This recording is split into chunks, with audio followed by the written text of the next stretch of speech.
Buenas tardes, Mary Esteves, psicólogo clínica, aquí en El Arte de Curar, agradeciéndole su compañía como cada día. Bienvenidos sean todos y todas, la gran familia del Arte de Curar, donde la medicina no solo es cerebro, también es corazón. Gracias del alma por dedicarnos lo más importante que tenemos los seres humanos, su tiempo. Gracias, infinitamente lo agradecemos. Hay situaciones que pueden ser apabullantes. Hay momentos en la vida que se ponen a prueba nuestra entereza, nuestra salud mental, nuestras convicciones. Esos momentos en que tú crees que se te cae el mundo, que se te rompen esperanzas, expectativas, y muchas veces hasta ponen en duda tus creencias. Uno de esos momentos es cuando tú o algún familiar recibe un diagnóstico terminal, un diagnóstico de esos que son, que tú te quedas, que no sabes ni siquiera cómo volver a respirar. Esos diagnósticos catastróficos que, como decía, ponen a prueba todas nuestras convicciones. Y la verdad es que cuando se reciben esas noticias de una enfermedad catastrófica, casi siempre necesitamos ayuda, no solo de la familia, sino también ayuda profesional. En el día de hoy vamos a tratar precisamente ese tema: cómo manejar el momento en que se recibe un diagnóstico terminal, ya seas tú o sea la familia. ¿Y con quién mejor que con una persona, un profesional de la salud mental, emocional, que es parte de la familia del Arte de Curar? Estamos hablando de José Manuel Ortiz, el cual es psicólogo clínico con especialidad en terapia familiar, de pareja, tratamiento emocional, y que también es secretario de divulgación del CODOPSI, condición que yo me acabo de enterar hoy y que me dio mucha alegría. Así que vamos a darle la bienvenida a nuestro invitado de hoy. José, muchísimas gracias por estar aquí. Sé que hiciste un esfuerzo muy grande porque tenías muchos compromisos y para poder llegar a estar a tiempo con nosotros, realmente pues tuviste que poner mucha voluntad.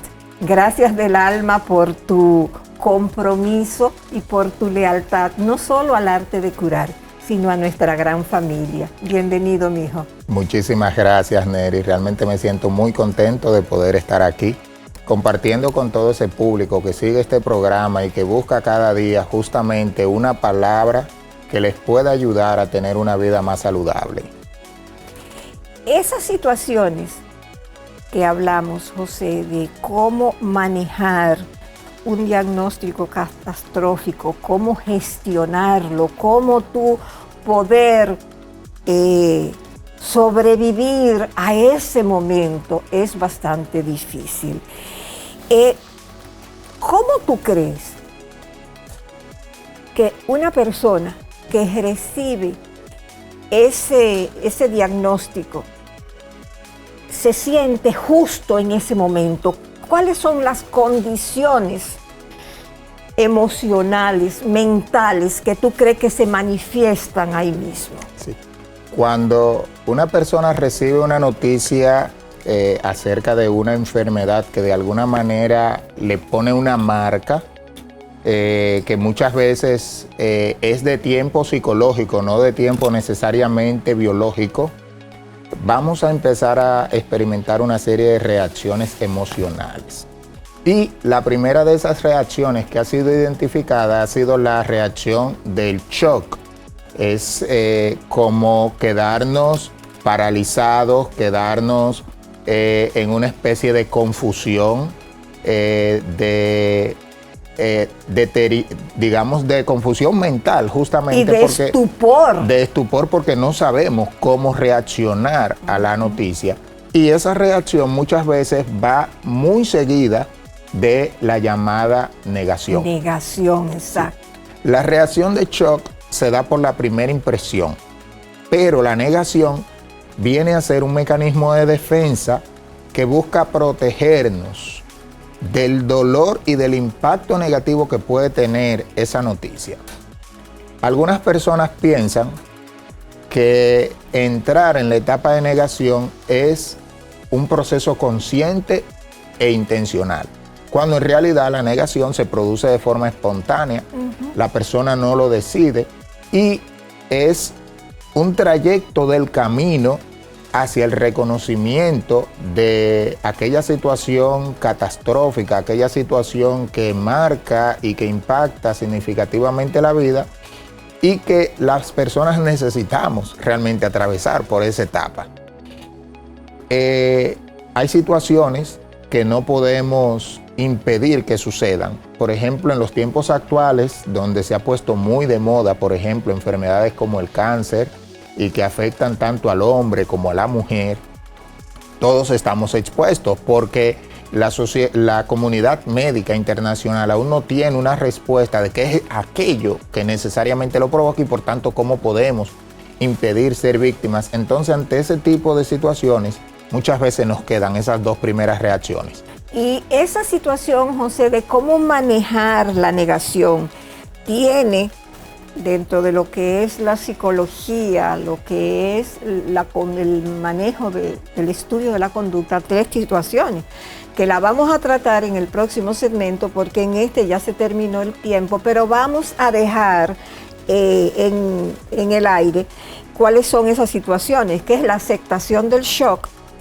el miedo y la tristeza y duelo que esto trae. Así porque mismo es. Esas tres situaciones de cómo manejar la negación, que es lo primero, porque mientras tú no aceptas la situación, no estás en condición de buscar ayuda, de ayudar a tu familiar, porque una de las cosas que vamos a tratar es cómo manejarlo si eres tú que recibe el diagnóstico catastrófico o es un familiar cercano, porque las cuestiones son dinámicas que son un poco diferentes, pero que igualmente impactan la familia y si no se maneja bien, es algo más catastrófico que se suma, valga la redundancia, a la situación del momento.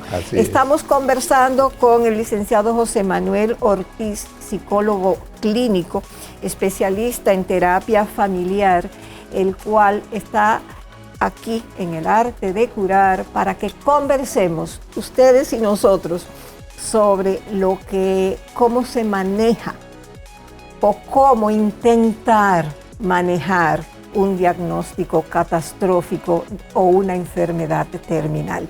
Regresamos con El Arte de Curar después de la pausa.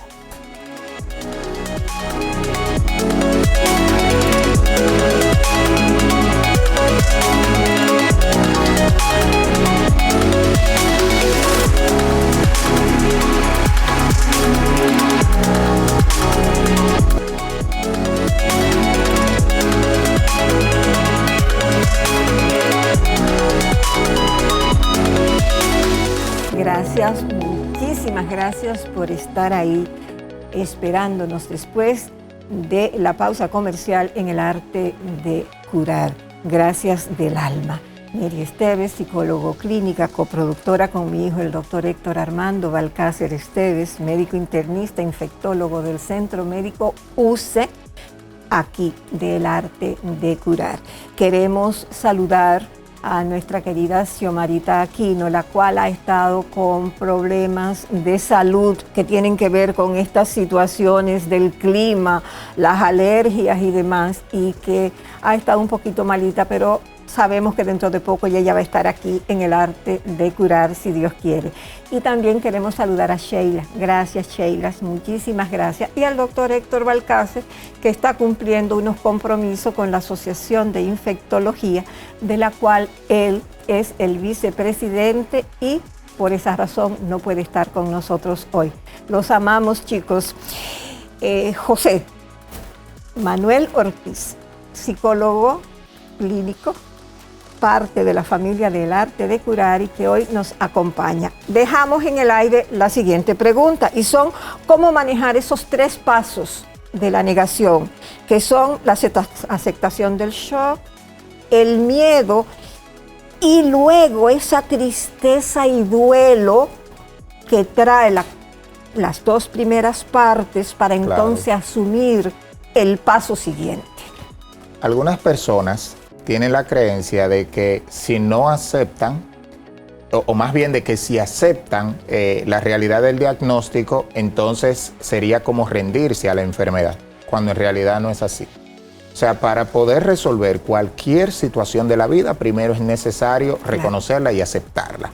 O sea, aceptar que somos vulnerables, que tenemos un cuerpo que puede verse aquejado de situaciones de salud, es un paso esencial. Ahora, cuando nosotros reconocemos, es norma que vamos a experimentar reacciones negativas por esa aceptación, como será, como bien has indicado, la tristeza, la misma confusión inicial muchas veces vuelve y lo que implica el dolor.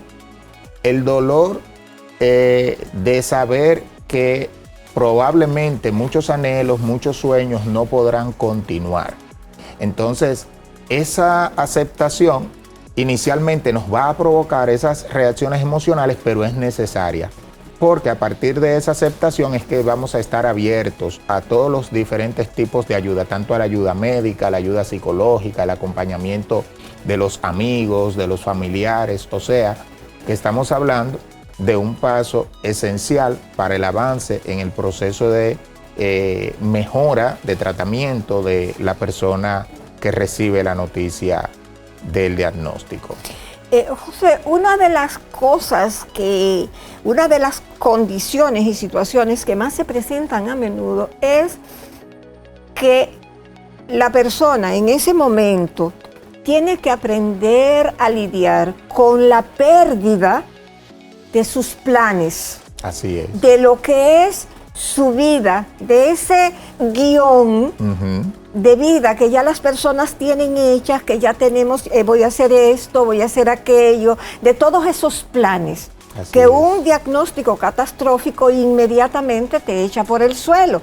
Entonces, cuando eso sucede, es comenzar de cero porque la situación cambió. Sí. El conjunto de pérdidas que se da a partir de un diagnóstico es muy particular en cada caso. Exacto. Y la manera de afrontarlo también es muy particular. Algunas personas ante un diagnóstico catastrófico, una vez que deciden aceptar y reconocer, deciden muchas veces hacer algo significativo con sus vidas. Por ejemplo, tenemos la propuesta de Víctor Frank, quien luego de haber sobrevivido al Holocausto, decide lograr una serie de cosas, entre estas, escribir un libro, una teoría, escalar una montaña. Y sabemos de personas que una vez que recibieron un diagnóstico dijeron, espérate, yo voy a hacer algo con mi vida. Hace unos años que tuve la oportunidad, mientras capacitaba a un grupo de personas que viven con VIH, una joven contaba su testimonio, que ella vivía la vida loca, o sea, tomaba hasta altas horas de las noches, tenía una promiscuidad sexual, entre otras cosas, hasta que un día cae en cama, le dicen, tiene SIDA, porque para ese momento no se hablaba tanto de VIH, sino que hablaban de SIDA. Y perdón José, con toda el estigma y la discriminación, claro que incluso en el 2002, como consultora de comunicación estratégica del Banco Mundial, que yo comencé en esa época en Copresida, hoy Conavicida, y valga la aclaración, realmente era el estigma y la discriminación era terrible. ¿Por qué? Y quiero aprovechar, porque el mayor cómplice que tuvo el VIH-Sida en ese momento fue el silencio. Las personas preferían morir antes que aceptar que tenía VIH-Sida, porque la gente pensaba que esa era la concepción que se tenía, es que era solamente para, no se hablaba de trabajadores sexuales ni de gays, sino de dos palabras bastante feas. Perdóname, sigue. Entonces, la cuestión es esta, había un nivel de estigma tan alto que cuando ella recibe este diagnóstico, tiene SIDA, ella primero cae en la fase de shock y luego en un momento reacciona y dice, espérate, yo tengo que hacer algo con mi vida. Y a partir de ese momento, ella comenta que ella retomó sus estudios, que los había abandonado y teniendo ya un poco más de 20 años, retoma en segundo de bachillerato. Y en el momento en que está dando el testimonio, ya ella era bachiller, estaba bien avanzada, realizando una carrera universitaria y tenía una pareja estable.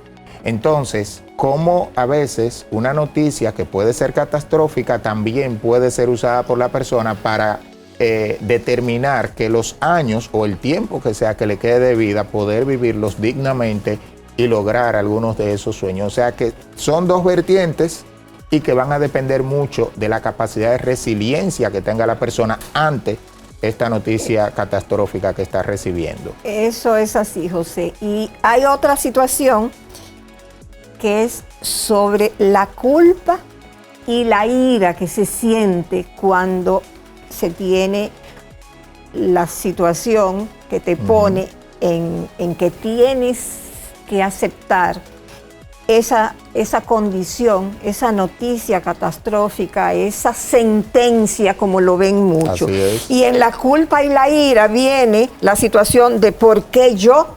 ¿Por qué a mí? Se cuestiona todo, se cuestiona a Dios, la gente se siente culpable, enojada. Sobre eso vamos a hablar en el próximo segmento porque el tiempo en este se nos terminó.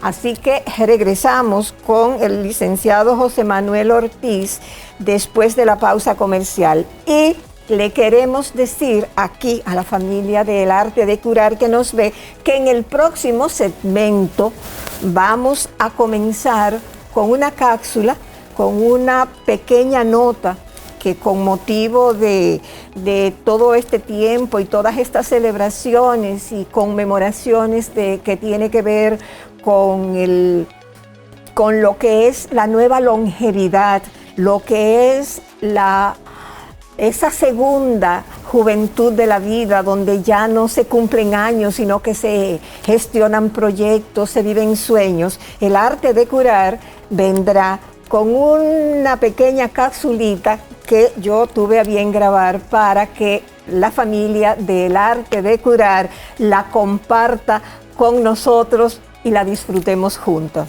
No se vayan, regresamos con esa cápsula después de la pausa.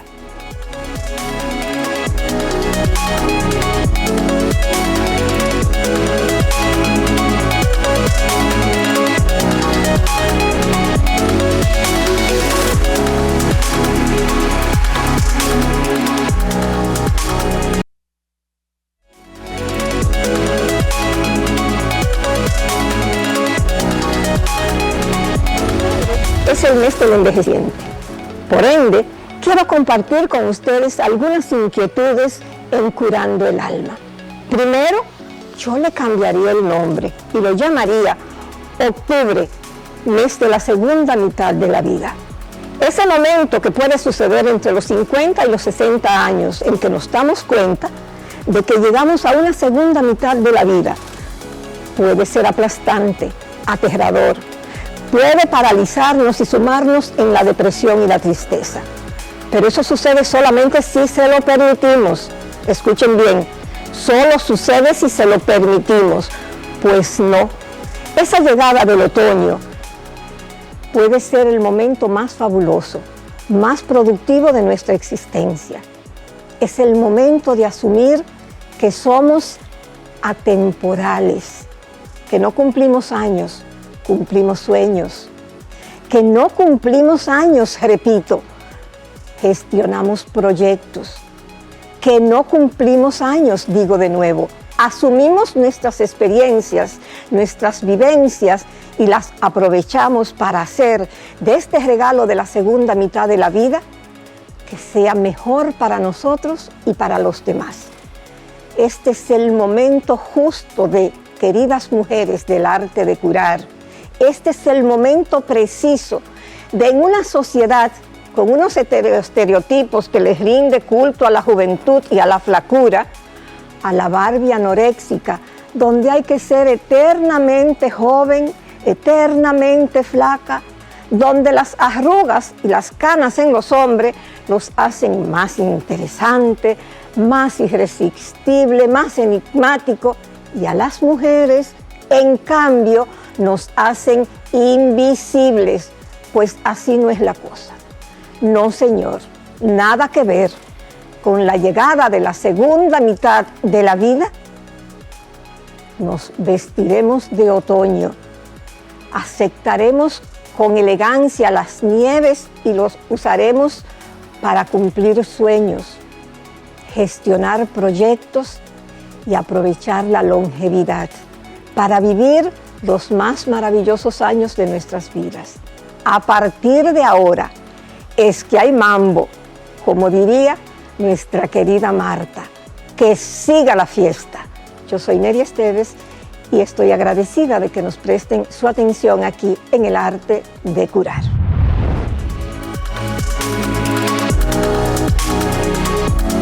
Después de esta capsulita, y que siga la vida, que siga la fiesta, realmente gestionar nuestra situación cuando tenemos una enfermedad catastrófica, casi siempre necesita ayuda, casi siempre necesita apoyo y siempre necesita la actitud y la decisión de la persona que recibe esa noticia catastrófica, asumirlo como el reto que es y entender que con la ayuda adecuada, con la actitud correcta, no tiene por qué ser, repito, catastrófico, sino que puede ser una etapa que le brinda oportunidad de ser la mejor versión de sí misma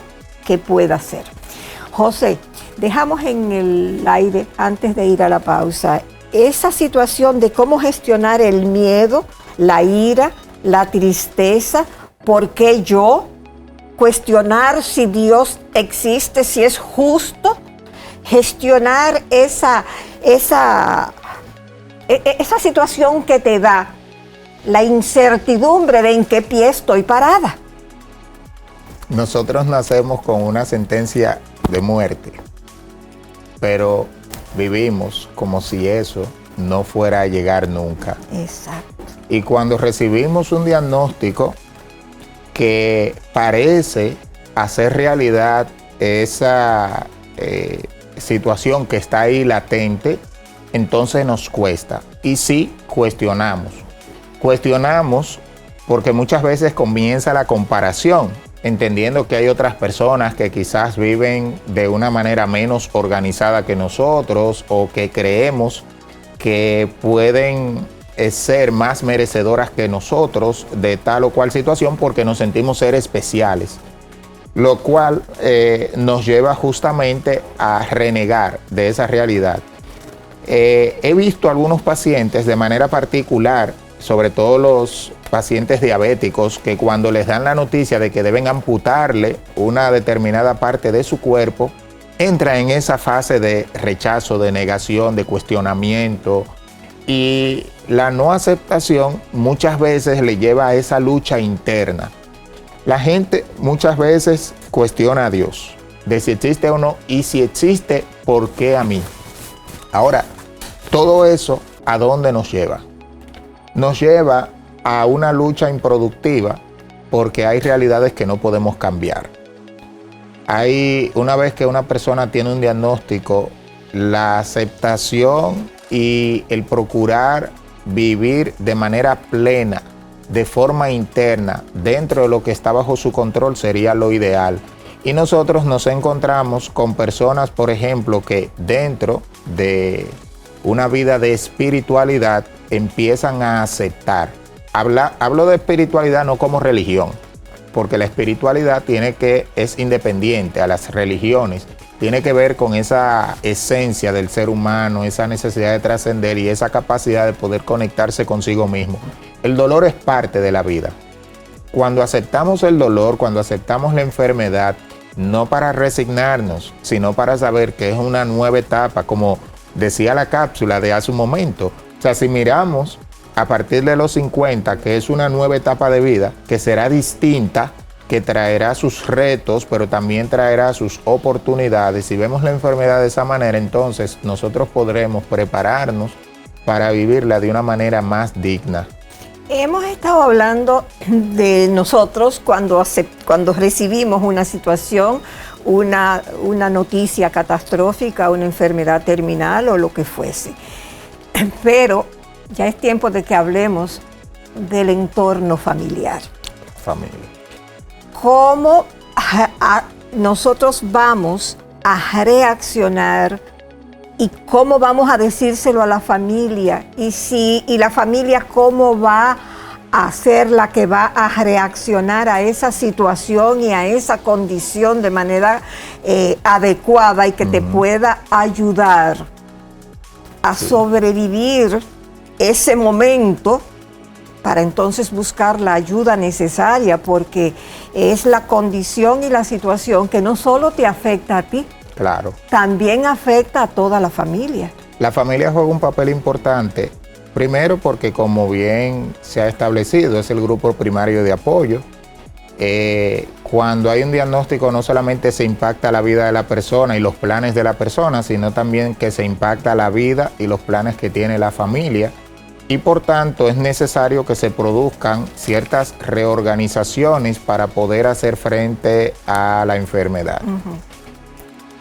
Algunos familiares a veces se resisten cuando ellos reciben la información del diagnóstico, antes que la persona, se resisten a que la persona sea informada. Sin embargo, todo ser humano, por aspectos éticos, es merecedora de conocer su condición. Y una vez que se conoce la condición, entonces se debe establecer los mecanismos para que la familia y esa persona reciban el apoyo. El acompañamiento implica muchas veces la presencia. La presencia, porque las personas entienden que acompañar a alguien es decirle, mira, no te sientas así. Y uno de los errores más grandes que en términos afectivos podemos cometer es pedirle a la persona que no sienta. Claro. Ya que ninguno de nosotros elige qué sentir ante una determinada situación, y cuando la noticia es negativa, lo normal es que justamente sintamos ese conjunto de emociones negativas que ya mencionabas, como la tristeza, el miedo, la ira, y que forman parte del proceso. Entonces la familia debe acompañar. Ese estar, ya decía, ese hacer presencia, pero también ese escuchar. El poder estar dispuestos a escuchar cuando el paciente expresa su rabia, cuando el paciente expresa su temor, cuando expresa sus miedos y toda la confusión que le genera la situación. Pero la familia también debe informarse acerca de la enfermedad, porque algo que hemos visto es que a veces los familiares se resisten a un determinado tratamiento, pero es porque no conocen ¿cuál es la situación? Por ejemplo, en el caso de los enfermos de cáncer, el médico sugiere o indica que ese paciente requiere tantas quimio o radioterapias, y a veces los familiares no están de acuerdo porque tienen una idea distorsionada, y si no se informan, entonces no podrán tomar las mejores decisiones. O sea que la familia necesita documentarse, y a ese proceso nosotros le llamamos psicoeducación. O sea, en la medida en que las personas conocemos mejor los procesos, podemos estar más dispuestos a poder decir sí, a poder aceptarlos. Definitivamente esa información que necesitamos todos, desde el que recibe la noticia, hasta el familiar, el amigo, esas personas cercanas es sumamente importante. Así y es. una de las cosas que tú dijiste y que yo quiero hacer énfasis es en que no podemos barrer la basura debajo de la alfombra. No vamos a minimizar las cosas. Claro. El conocimiento da poder. En la medida en que conocemos, en que nos adentramos en la situación, vamos a poder aceptar más y ayudar más, dependiendo de si es nosotros o si estamos en el círculo de apoyo. Definitivamente esa es una realidad. Hay situaciones con las que hay que luchar. En el próximo segmento vamos a hablar precisamente sobre cuándo buscar ayuda, cuándo y qué tipo, porque no siempre es el mismo tipo de ayuda. No se vayan, regresamos con el licenciado José Manuel Ortiz, psicólogo clínico, especialista en terapia familiar y que hoy está hablando con nosotros, la familia del arte de curar, sobre cómo gestionar una situación cuando se recibe un diagnóstico catastrófico. No se vayan, regresamos después de la pausa.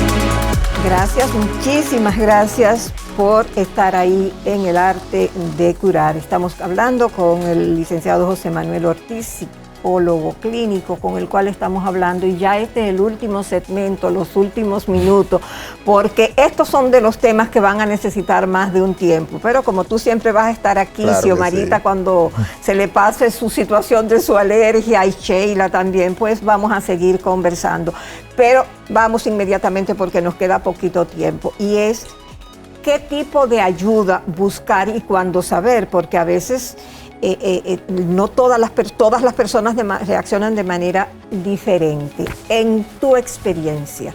El proceso de ayuda tiene diferentes momentos. En la fase inicial es oportuno el acompañamiento de un profesional de la psicología clínica que pueda acompañar a la familia en ese proceso de aceptación.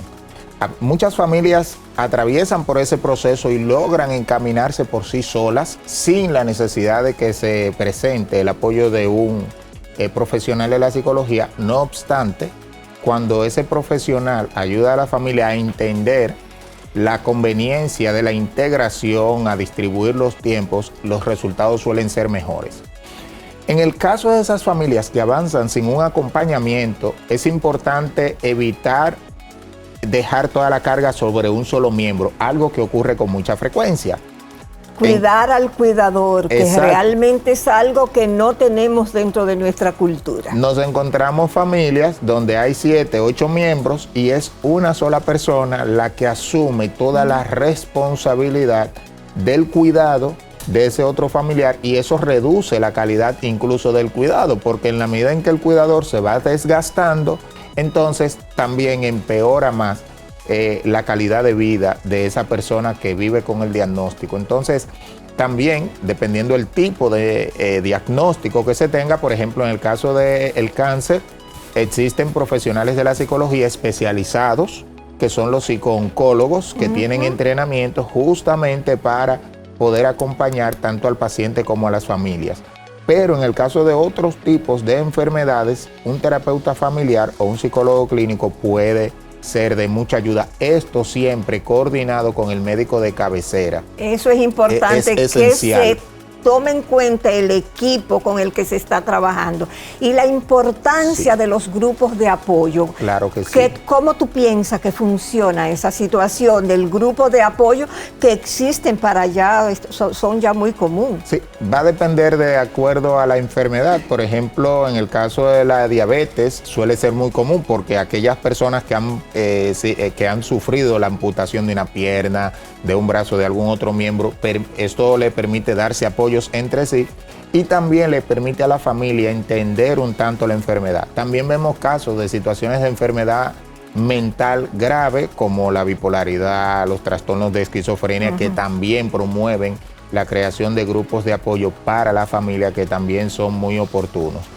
Nosotros entendemos, ya como reflexión final, que avanzar como familia y entender que se trata de un tema colectivo de la familia, no del paciente, no de una persona, sino de la familia. Esto ayuda a que todos de alguna manera se integren y que el peso que muchas veces trae el diagnóstico sea más fácil de poder sobrellevar. José, el tiempo se nos terminó, nos queda 1 minuto y queremos que utilices ese minuto en dándonos la recomendación para una situación, y es cómo gestionar los arrebatos, ¿cómo diría yo?, emocionales y la frustración. 1 minuto, por favor. Nosotros podemos hacer distintas cosas y voy a mencionar 2 de manera puntual. Se ha hablado mucho del mindfulness y de forma simple es atención plena. Si en un momento sientes que la situación emocional te desborda, procura centrarte en ese momento. Cierra tus ojos, respira y busca la paz que dentro de ti está. Y el segundo aspecto tiene que ver con el apoyo social. Es importante tener identificada una persona que nos pueda servir de consorte, a quien podamos llamar en una situación límite de la vida. Esa persona que nosotros sabemos que cuando vea la llamada va a decir, fulano, fulana, está en un momento difícil, voy a responder. Entonces, tener esa persona de apoyo también es un mecanismo Eso es sumamente importante, porque los seres humanos somos seres gregarios, somos personas que necesariamente estamos diseñados para vivir en comunidad, para que el apoyo mutuo sea la base de gestionar todos nuestros proyectos de vida. José Manuel, la verdad que no sé cómo agradecerte todo tu participación aquí en el programa, sé el esfuerzo que hiciste y ya sabes que esta es tu casa, que sencillamente no tienes que esperar que te inviten, tú llegas. Y a ustedes, la gran familia del Arte de Curar, por favor, no se olviden que ustedes son lo más importante de este programa. Háganos saber, síganos por favor en el Arte de Curar en Facebook. Estamos manejando nuestra página en YouTube, el Arte de Curar, y en Instagram, el Arte de Curar RD. Ustedes están mirando ahí todo en pantalla. Gracias, muchísimas gracias por habernos acompañado. Hasta la próxima y no se vayan, que después del Arte de Curar vienen nuestros soberanos, esos maravillosos niños, los Topi Tops.